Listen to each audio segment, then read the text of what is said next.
बड़ी खबर आ रही है पश्चिम बंगाल से, जहां हावड़ा जिले में बीजेपी कार्यकर्ताओं ने रामनवमी के मौके पर शोभा यात्रा निकाली है। इस जुलूस में बीजेपी कार्यकर्ता बैंड बाजे के साथ साथ हाथ में अस्त्र शस्त्र लेकर शामिल हुए। इस दौरान बीजेपी नेता सजल घोष ने ममता बनर्जी पर निशाना भी साधा।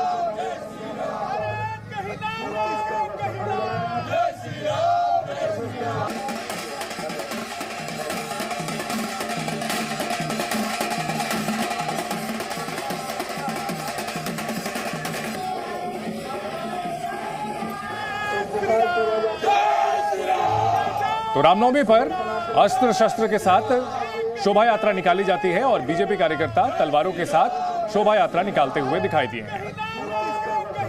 पश्चिम बंगाल के हावड़ा की ये तस्वीर।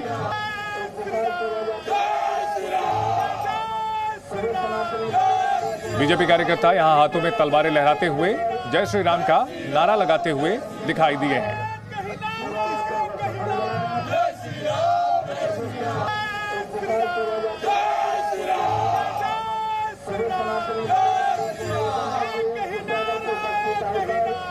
इस दौरान बीजेपी कार्यकर्ताओं ने ममता बनर्जी पर निशाना भी साधा है।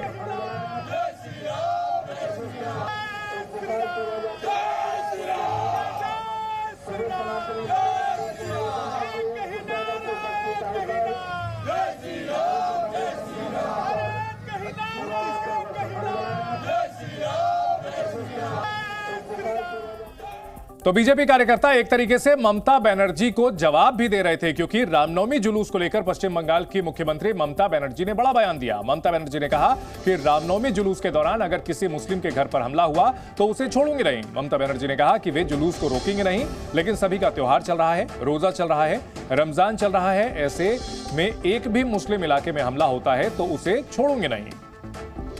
আমি রামনবমীর মিছিল আটকাবো না, কিন্তু মনে রাখো মিছিল আমরাও করবে, তোমরাও করবে। রমজান মাসও চলছে, রোজার মাসও চলছে। একটা মুসলিম এরিয়ায় গিয়ে হামলা করলে মনে রাখো তার বিরুদ্ধে আইনত পদক্ষেপ নেবে। আমি রামনবমী। तो इस बयान को लेकर के ममता बनर्जी पर एक बार फिर से बीजेपी हमलावर हो गई है। बीजेपी ने निशाना साधना शुरू कर दिया है और ममता बनर्जी को हिंदू विरोधी करार देना भी शुरू कर दिया है। पश्चिम बंगाल की मुख्यमंत्री ममता बनर्जी ने कोलकाता में बड़ा बयान दिया है। ममता ने कहा है कि वे रामनवमी के जुलूस को रोकेंगी नहीं, लेकिन यदि किसी मुस्लिम के घर पर हमला हुआ तो वो उसे छोड़ेंगी नहीं। जुलूस निकालना सबका अधिकार है, लेकिन दंगा करने का अधिकार किसी को नहीं है। আমি রামনবমীর মিছিল আটকাবো না, কিন্তু মনে রাখো মিছিল আমরাও করবে, তোমরাও করবে। রমজান মাসও চলছে, রোজার মাসও চলছে। একটা মুসলিম এরিয়ায় গিয়ে হামলা করলে মনে রাখো তার বিরুদ্ধে আইনত পদক্ষেপ নেবে। बीजेपी नेता दिलीप घोष ने निशाना साधते हुए ममता बनर्जी पर हिंदू विरोधी होने का आरोप लगाया है। दिलीप घोष ने ट्वीट कर कहा कि ममता राज्य बीजेपी अध्यक्ष को गंगा आरती करने से रोकती हैं, फिर खुद गंगा आरती करके हिंदुओं के लिए नकली प्रेम दिखाती हैं। इसके अलावा दिलीप घोष ने ममता पर ईद के लिए 2 दिन की छुट्टी देने और रामनवमी पर कोई छुट्टी नहीं देने पर भी ममता को हिंदू विरोधी बताया है। बीजेपी नेता दिलीप घोष ने ममता बनर्जी पर निशाना साधते हुए कहा कि ममता बनर्जी बीजेपी अध्यक्ष को गंगा आरती करने से रोकती हैं, फिर खुद ऐसा करके हिंदुओं के लिए नकली प्रेम दिखाती हैं। वो ईद के लिए 2 दिन की छुट्टी देती हैं, लेकिन रामनवमी के लिए कोई छुट्टी नहीं देती। वो हिंदू विरोधी हैं और सिर्फ लोगों को भ्रमित करने के लिए धरना दे रही हैं।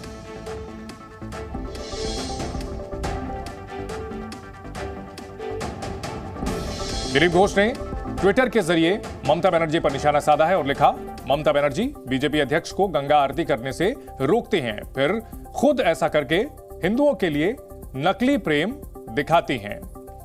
वो ईद के लिए 2 दिन की छुट्टी देती हैं, लेकिन रामनवमी के लिए कोई छुट्टी नहीं देती। वे हिंदू विरोधी हैं और सिर्फ लोगों को भ्रमित करने के लिए धरना दे रही हैं। हमारी सहयोगी पूजा मेहता इस बड़ी खबर पर हमारे साथ जुड़ गई हैं। पूजा, ममता बनर्जी पर पहले भी मुस्लिम तुष्टीकरण के आरोप लगते रहे हैं और इस बयान में जिसमें उन्होंने सीधे सीधे रामनवमी के जुलूस को कटघरे में खड़ा किया है, बीजेपी हमलावर हो चुकी है, राजनीति शुरू हो चुकी है। देखिए चंदन, आपको बता दें आज लगातार ममता बनर्जी का दूसरा दिन है जहां पर वो धरने पर बैठी है। लेकिन कल हमने देखा जहां पहले दिन धरने पर जो है ममता बनर्जी ये कहती हुई दिखी कि आज के दिन यानी कि 30 तारीख को रामनवमी है और जो लोग जुलूस निकालना चाहते हैं वो बेशक निकाले, रामनवमी और बाकी लोग भी सेलिब्रेट करेंगे और वो भी मनाएंगे। लेकिन ऐसे में चूंकि अभी रमजान का महीना है और लोग जो है रोजा रख रहे हैं, अगर मुसलमान के घर अगर कोई भी अटैक होता है, हमला होता है, तो वो कानूनी कार्रवाई करेंगी। लेकिन इसके बाद ही जो विरोधी है, खास तौर पे जो बीजेपी ऑपोजिशन पार्टी है पश्चिम बंगाल में, उनके नेताओं ने सवाल उठाया है पश्चिम बंगाल की मुख्यमंत्री ममता बनर्जी के स्टैंड पर। उनका कहना है कि मुख्यमंत्री अगर चाहती तो वो एक न्यूट्रल स्टैंड ले सकती थी, जहां पर वो ये कह सकती थी कि किसी भी समुदाय पर अगर हमला होता है और जो भी आरोपी हो किसी भी समुदाय से हो, उनके खिलाफ सरकार जो है कानूनी कार्रवाई करेंगी। लेकिन ये ऐसा नहीं कहते हुए उन्होंने बेशक एक समुदाय के लिए कहा कि अगर मुसलमानों के घर पर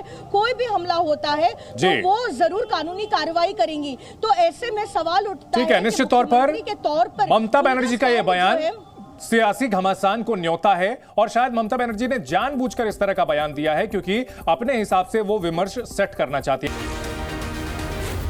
जी न्यूज़।